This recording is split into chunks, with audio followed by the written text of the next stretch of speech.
د میدان وردګ ولایت په لومړۍ حصه بهسود ولسوالۍ کې د پښې یا رواش تر عنوان لاندې فرهنګي میله ترسره شوه چې د بېلابېلو لوبو ترڅنګ پکې د سیمې د خلکو لاسي صنایع هم نندارې ته ایښودل شوي وو.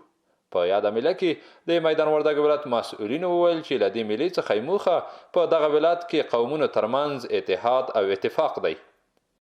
اکثر مسؤلین ټول راغلي دي، په دغه نیت باندې راغلي دي دغه بهسودینو ته چې دلته د اطلاعات و فرهنګ او د رواش میلې ته لا ترقي ورکو او په دې کې تاسو ته معلومیږي چې په دې کې اتفاق او د اتحاد یو لوی درس پروت ده او په دې کې موږ سره کومندان د امنیه او د استخباراتو د اطلاعات و فرهنګ رئیس یعنی اکثر مسؤلین دي دا په دغه بنیاد باندې دي چې موږ د دوی دغه د اطلاعات و فرهنګ او د رواش میله د نږدې نه وینو او په دغه ولس کې اتفاق او اتحاد راولو. الله الرحمن الرحیم.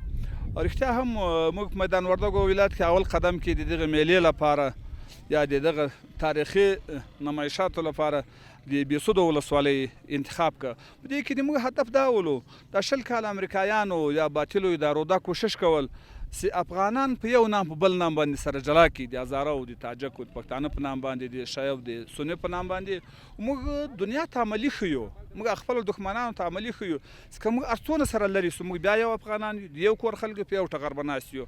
نو په دې خاطر باندې ما دغه ساحه انتخاب.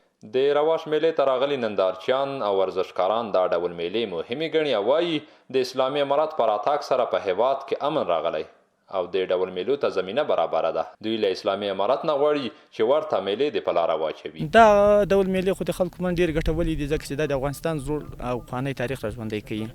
نو الله تعالی داسې میله هر وخت د موږ تصمیم بیان کولای. و فعلا در اینجا در میله فرهنگی بهسودین حضور داشتیم با جمع از تیم‌های ورزشی که بسیار زیاد خوشحال هستیم. این تجمع‌های ورزشی همچون برنامه‌های ورزشی که برگزار شود میتونه که در آینده سبب رشد و انکشاف ورزش در ولایت میدان وردک و همچنان در ولسوالی‌ها. کلات دیگه خوشبختانه امسال نسبت به سالهای قبل یک کم ذره بزکشی روی هم رفته خوب شده. اول یک میدان معیاری تعیین شده از طرف فدراسیون ملی بزکشی میدان وردک او از پای خوب مردم سر شوق است میاره به تیم امسال راجستر کرده بخیر در مرکز هم میرن.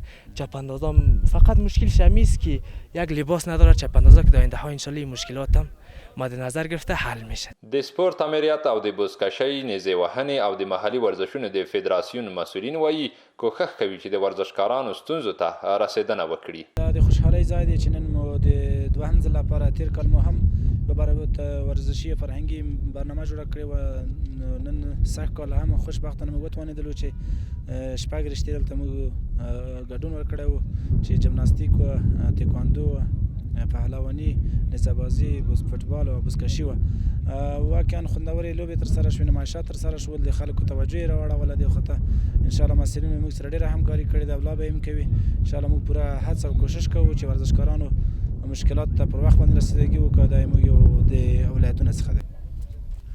ما تیم‌های ملی در سطح افغانستان داریم و خوشبختانه یکی از دستاوردها همی است که تیم بزکشی و نیزه‌بازی و بازی‌های محلی ولایت زیبای میدان وردک خصوصا بهسودها و اطراف ولسوالی مربوط ولسوالی بهسودها را ما افتتاح میکنیم و امروز انشالله با معیتی و هدایت جناب والی صاحب و رهبری تربیت بدنی افغانستان فدراسیون ملی بزکشی، نیزه‌بازی و بازی‌های محلی میدان وردک را افتتاح میکنیم. د ویلو د چې کال وړاندې هم د میدان وردګ ولایت د اطلاعات او کلتور ریاست له لوري د بابا غره په لمن کې فرهنګي میله په لاره اچول شوې وه چې بېلابېلې لوبې پکې ترسره شوې.